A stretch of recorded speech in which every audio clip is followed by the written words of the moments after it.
The operator of Japan's crippled nuclear plant is making progress in a risky operation. Workers with Tokyo Electric Power Company are transferring fuel rod assemblies from the Reactor 4 building to a safer storage pool. They have more than 1,500 units to move over the next year. But what happens when the nuclear waste after that is unknown? NHK World's Noriko Okada reports. Workers at Fukushima Daiichi celebrated a small victory. They finished transferring 22 unused fuel assemblies from the reactor building into a storage pool nearby. Later, they will start removing spent fuel rods from the building. They are far more radioactive than unused ones. But TEPCO and other utilities will face a challenge down the road: where to store nuclear waste long term. Originally, the industry and government planned to recycle it. But technical problems have brought the project to a standstill. The recycling plant has never gone into operation. What's more, there is no final disposal site yet in Japan. Government officials are considering burying nuclear waste more than 300 meters underground. In 2000, they asked municipalities around the country to host the site. None has volunteered. Nuclear-powered nations around the world are dealing with the same problem. Only Finland and Sweden have chosen final storage site for their nuclear waste. The president of the company managing Sweden's site has visited Japan to give advice to government officials. Magnus Holmqvist says he chose the best suited place based on geological surveys. Then he found a site by negotiating with cities in the area that host nuclear-related facilities. Learning from us and others, picking the raisins, picking the good pieces. But the process has to be developed within Japan, a process that suits your conditions, not ours. The crisis at Fukushima Daiichi has made Japanese even more wary of nuclear waste. Municipal authorities aren't keen on burying it beneath their communities. But there are more than 25,000 spent fuel rods in the country. Experts agree storing it at nuclear plants is unsustainable. And at some point, government and industry must find a long-term storage site. Noriko Okada, NHK World, Tokyo. The utility in charge of Japan's damaged Fukushima Daiichi nuclear plant is now considering decommissioning every reactor at the facility. The 2011 earthquake and tsunami crippled 4 reactors at the plant. 2 other units were left largely undamaged, but they likely won't go back online. Tokyo Electric Power Company executives hadn't officially ruled out using reactors 5 and 6 to generate electricity in the future. Now they say they'll decide what to do with the units after they speak with authorities in Fukushima Prefecture and in the towns that host the plant. Their official decision could come next month. Prime Minister Shinzo Abe has urged them to scrap the reactors. He says they should concentrate on dealing with the series of problems, including leaks of radioactive water. TEPCO officials plan to use the 2 reactors to train workers involved in decommissioning the 4 damaged units. The utility is already organizing funding for decommissioning reactors 5 and 6. But it is expected to fall short by more than $250 million if the decision to decommission the reactors is made during the current fiscal year through next March. TEPCO is allowed to raise power rates to make up the difference.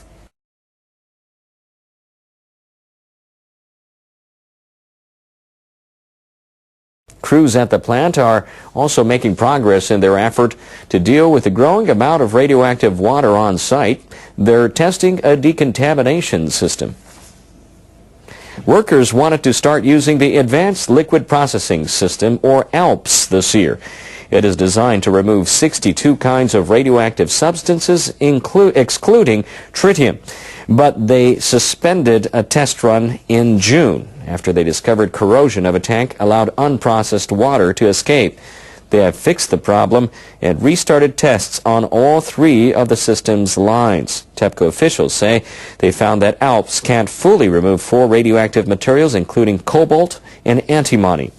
They say they will improve the system before making it fully operational next year. TEPCO plans to add more lines to the system. They want to decontaminate all radioactive water at the plant by March 2015.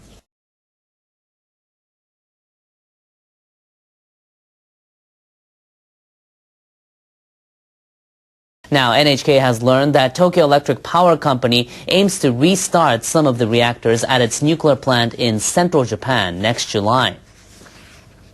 TEPCO representatives say restarting the Kashiwazaki-Kariwa plant in Niigata Prefecture will help revive their business after the nuclear accident at Fukushima Daiichi. The number 6 and 7 reactors will undergo safety checks by the government's Nuclear Regulation Authority. This is part of the procedures for restarting nuclear plants. TEPCO has set the target date for next July. The checks will take at least 6 months. The utility needs to negotiate with the plant's host communities. If all goes well with TEPCO's plan, the utility is estimated to post a pre-tax profit of more than $1 billion in the business year that starts next April. Representatives say if the reactors cannot return online until January 2015, it'll post a pre-tax loss of $130 million. The loss is projected to grow to $800 million if the restart is delayed until March 2015. They also aim to restart the number 1 and 5 reactors in the spring of 2015.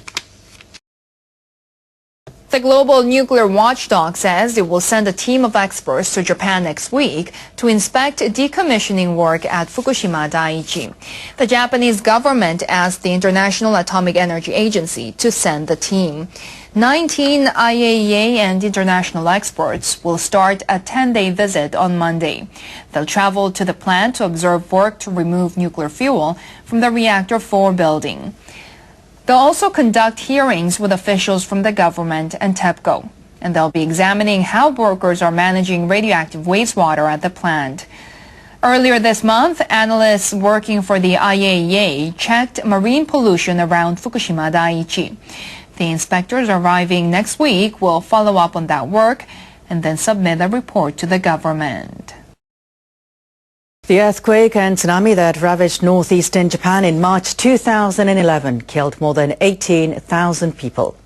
Giant waves have pummeled the region many times in the distant past as well, and residents have tried to leave records of those events. Now, some researchers believe the old accounts can help prevent future disasters. NHK World's Takafumi Terui reports. Yukiko Dazai is an amateur historian. She explores areas in northeastern Japan, focusing on geographical names. Dazai says many locations have links to past disasters. This area is called Obunezawa. The name means big ship stream. It's almost 3 kilometers inland, yet a local legend says that a ship was swept there by a tsunami that occurred long ago. This place is so deep in the mountains that I never believed a ship or a tsunami could reach this far. But on March 11th, the tsunami did reach here, so I realized that the legend was probably true.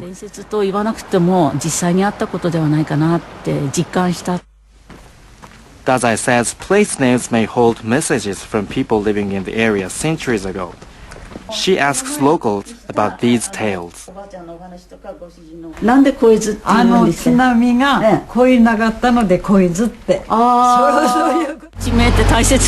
I feel very strongly that place names are important. The locals have suffered from tsunamis for many generations.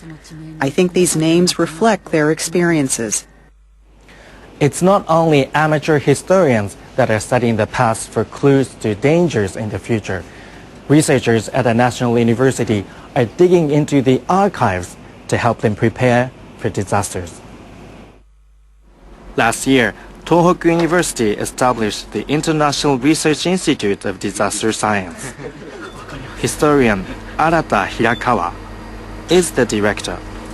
He studies all documents to see how people dealt with past disasters. The tsunami 2 years ago inundated the Sendai Plain.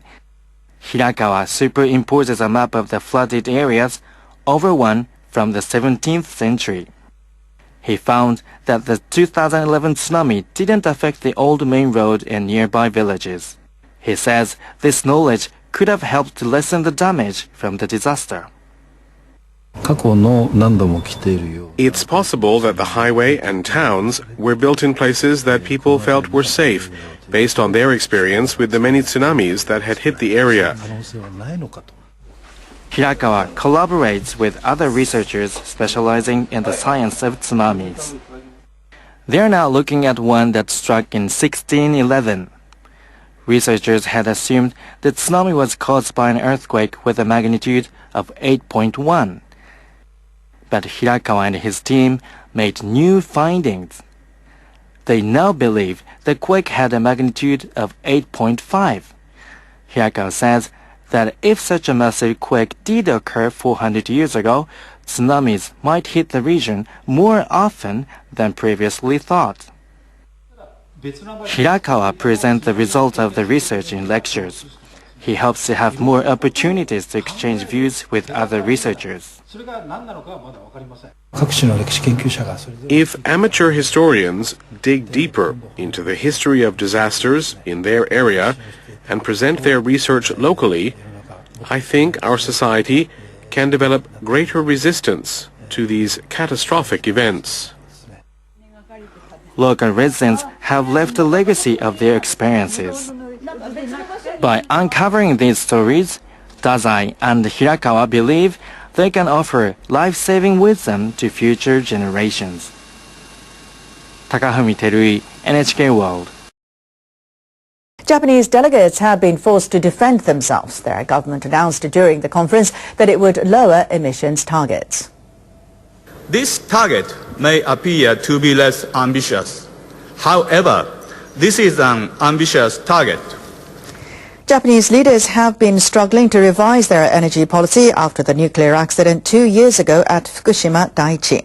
For their new target, they've set a base year of 2005. By 2020, they want to reduce greenhouse gas emissions by 3.8%. But Ishihara said the new target is tentative. He said it does not take into account the emissions cuts possible when using nuclear plants. But others at the conference are lining up with their criticisms. Now is not the time to lower the target. Japan should aim to meet the previous target. Generally speaking, I'm very disappointed with the new target. Whatever their explanation is, we want to see action. We want to see results. The U.S. Special Envoy for Climate Change defended Japan. Todd Stern said the country is under special circumstances after the accident in Fukushima. Delegates from more than 190 countries and regions are trying to find common ground on an issue that's affecting communities worldwide. They're meeting in Warsaw to work out the details of a new framework for cutting greenhouse gas emissions.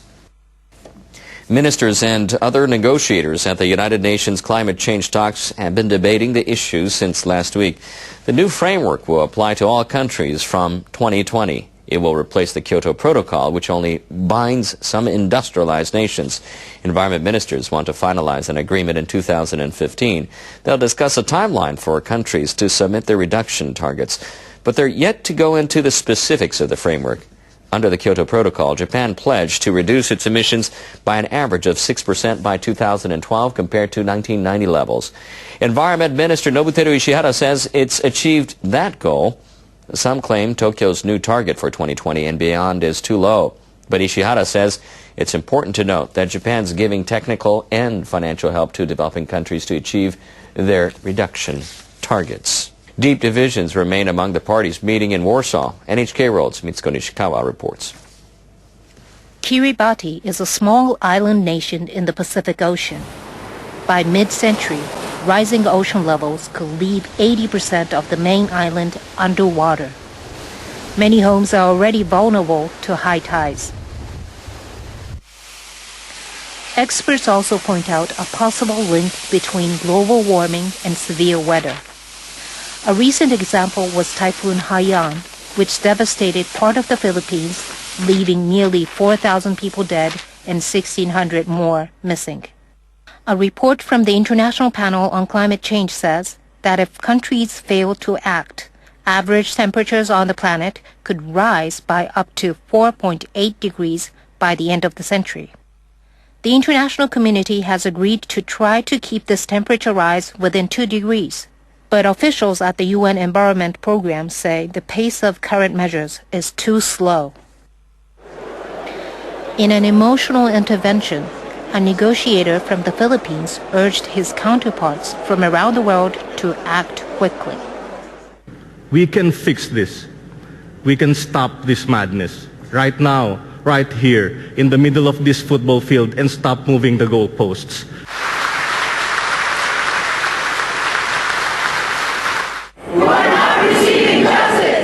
The delegate went as far as starting a hunger strike to underline his commitment. Other participants to the conference have decided to join him. Until the end of COP and beyond. The purpose of this year's conference is to lay the groundwork for a new climate agreement that regulates greenhouse gas emissions beyond 2020. UN officials hope the agreement can be signed in 2015. But so far, negotiators have failed to achieve real progress. The European Union and the United States disagree over when countries should submit their commitments to limit greenhouse gas emissions. And developing countries insist that mandatory measures should apply only to industrialized nations, whom they consider historically responsible for global warming. Developing countries are also demanding that a new fund be set up to help them deal with the adverse consequences of climate change. But many industrialized nations are reluctant to contribute additional funds. Some experts are pessimistic about the prospect of an agreement before the end of the conference. Ministers from the developed countries will be forced to propose something concrete regarding climate finance or climate compensation to the damage caused by the climate change. Otherwise, developing countries will condemn the developed countries more strongly. It may take time to get any consensus, concrete position or answer on this issue for each country. We have only 4 days to go, and I'm not sure we have enough time. Japan announced last week that it will be scaling down its self-imposed greenhouse gas reduction targets. The decision drew considerable international criticism, and it may serve as a pretext for other countries not to commit to ambitious targets. Mitsuko Nishikawa, NHK World. A volcanic eruption in the Pacific Ocean 1,000 kilometers south of Tokyo is creating a new islet in the Ogasawara island chain. Japan's government is hoping this will lead to an expansion of the country's territorial waters. Officials at the Japan Meteorological Agency say the new landmass emerged about 500 meters southeast of Nishinoshima Island in the Ogasawara group. An NHK camera crew took footage of the new islet forming on Thursday. Eruptions occurred every 30 to 60 seconds with plumes of black smoke and ash flying into the air. The Japan Coast Guard says the islet expanded by 100 meters in length between Wednesday and Thursday. Officials say it's now 400 meters long north-south. I hope our waters will expand. That is, if the land becomes an official island. If the United Nations Convention on the Law of the Sea recognizes the landmass as an island, Japan's territorial waters would expand by about 500 meters south of it. But Coast Guard officials say the new landmass might be eroded by waves. Fishery officials from around the world are divided on how to evaluate stocks of Atlantic bluefin tuna. They need to reach an agreement to determine future fishing quotas. The differences in opinion surfaced on Tuesday at the annual meeting of the International Commission for the Conservation of Atlantic Tunas. Delegates from countries that harvest the fish, such as Spain, Malta, and Morocco, argued that stocks have recovered. But those from the United States and other countries are cautious about raising quotas. They say recovery is still uncertain. People in Japan consume the most bluefin tuna. Japanese delegates are expected to emphasize their active approach to conserve the species. They're hoping this will allow them to harvest more bluefin next year. Japanese rice farmers renewed calls demanding the government take more time to review a subsidy program for them.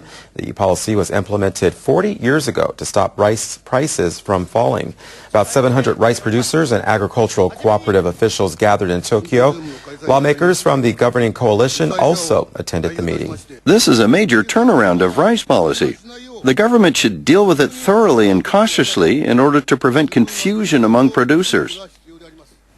The government aims to make the agricultural sector more competitive by ending the subsidy program by fiscal 2018. It also plans to sharply slash subsidies for farmers who take part in acreage reductions starting next year.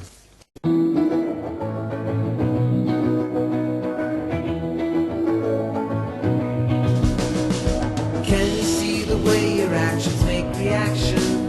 Every little thing you do ripples out to infinity. The word you just said, the way you got out of bed, the build up and release of all your forms of energy.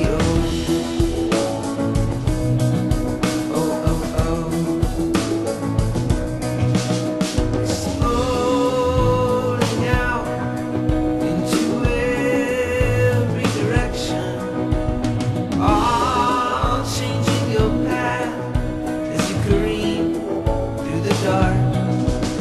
Some you're aware of, but some you lack perception.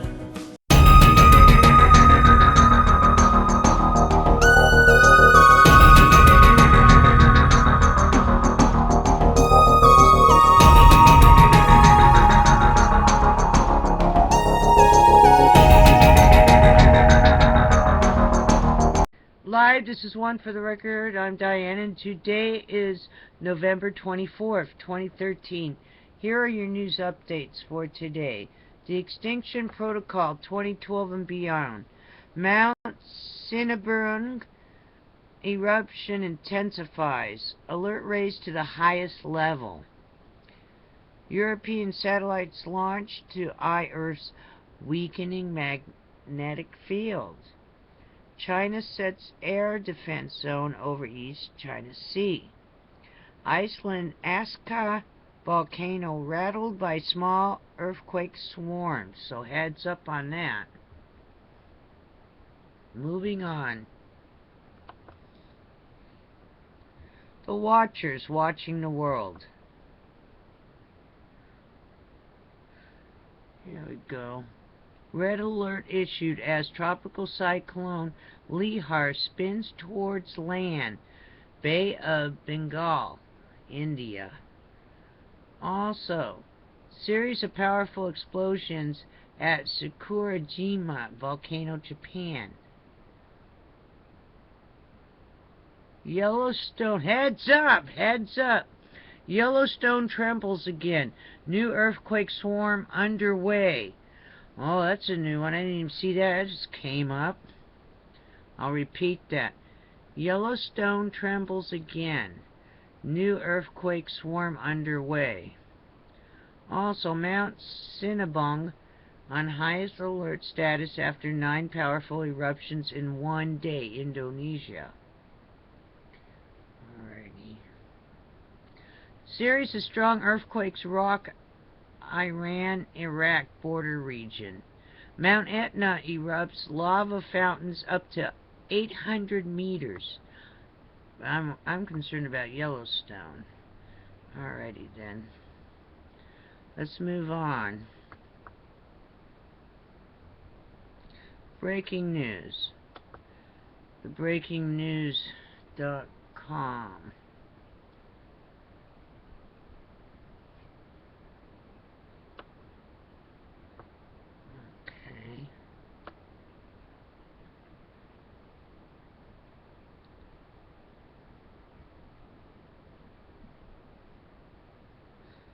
My other cat's running around in the background.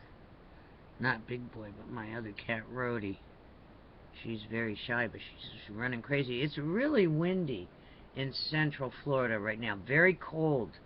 Cold wind, howling wind just going in the background. Let's see.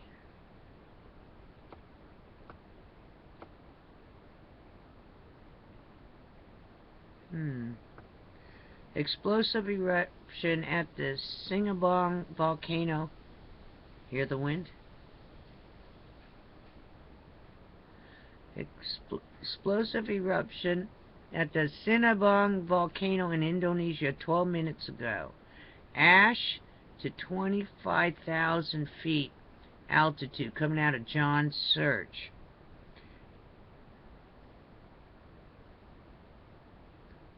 But that's actually 2 hours ago, but I don't know, the thing actually reads 12 minutes ago.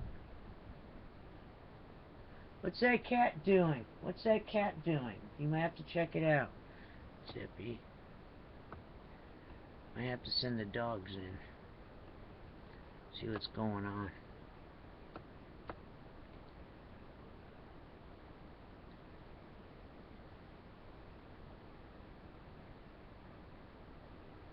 Alrighty then. Alright, let's see. Let's move on. Let's go into E&E News. We'll go separately into that.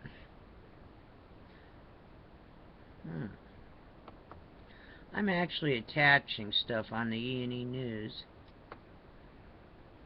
I'll put it at the beginning now. It's like 22 minutes long. E&E News, Energy News. We're waiting for it to load. Heads up, be ready for any power outage in central Florida. It's very windy. Let's get this done before anything happens. Today, source.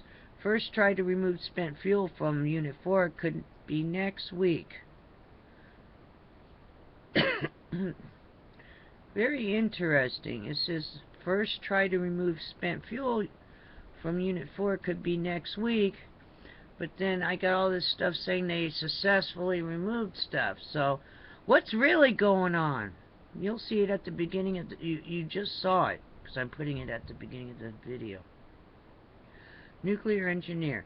Everyone's nervous about pulling out used rods that are corroding. Will the colony tubes break and spill fuel pellets leading to a criticality? Oh, okay, that was yesterday. I'm sorry, but it's up there like it's today. I guess there is no new news. Let's try U.S. Canada. They're saying next week, but they're doing it right now, supposedly, and did a first batch. I don't know. Something's not making sense. Something's being timed. There is so much radiation. Be ready for some kind of time warp. Maybe that's what they're trying to accomplish. They're going to warp time with so much radiation. Okay, radionuclides from Fukushima due to hit U.S. West Coast any day now. Senior scientists, really bizarre U.S. government not testing for it. Concerned officials contacting him about threat. That must be Obama they're talking about. Let's read this again. This is U.S. Canada. Today. Radionuclides from Fukushima due to hit U.S. West Coast any day now. Senior scientists, really bizarre U.S. government not testing for it. Concerned officials contacting him about threat. Him. They must mean Obama. They're calling it him. Alright. Also, Revered California physician, the problem we face at Fukushima is absolutely huge. I may leave West Coast during attempt to remove nuclear fuel. There you go. A revered California physician says he might leave the West Coast. Heads up, you guys. I've been trying to warn people, but no one wants to listen. Okay, yesterday, lots of seabirds washing up dead in Alaska. Alright. There you go. Heads up, be ready for anything. If you can get away from the West Coast, do it. I'm not going to keep warning about it. I keep warning. No one wants to listen. Okay. Take care. Be prepared for anything. And you might have to hunker down in place, meaning you can't even open the doors. You can go outside to walk the dogs. Be ready. Get a bunch of newspaper in case you need it for your pets. They need a toilet inside in an emergency. So, you know, save your newspapers and your freebies that you get from the newsstand. Don't throw them out. Save them. And you might need to save some plastic bags. So, if the animals are stuck inside, what you can do, this is good in snow too, you know, when you're having blizzards and stuff. You can always take a trash bag and line the kitchen floor and then put newspaper on top of it. Alrighty then? You could take the lid to like one of them giant Tupperware tubs, you know, the big ones, the storage ones. Take the lid off and then throw it down on the ground, you know, in the kitchen floor or whatever, face up, and then put, you know, the inside part up, and then you could put newspaper in that if you want to protect your floors. But make sure your pets have, you know, you like having a toilet 24 hours available, you know. Make sure the pets have that too. Don't stress them out. Imagine if someone told you you gotta wait 8 hours before you can use the bathroom. You know? It's horrible. It's like some kind of slavery with pets. You know, I don't like that at all. The pets should always have, just like the cats, you know. Oh, don't have a cat box for your cat? Better think again. That cat's going to find you some way of making a cat box.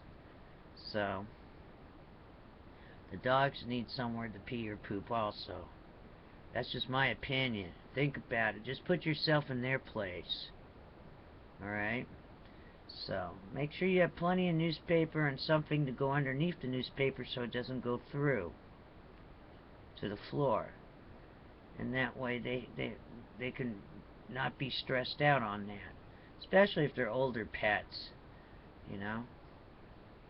It's like older people.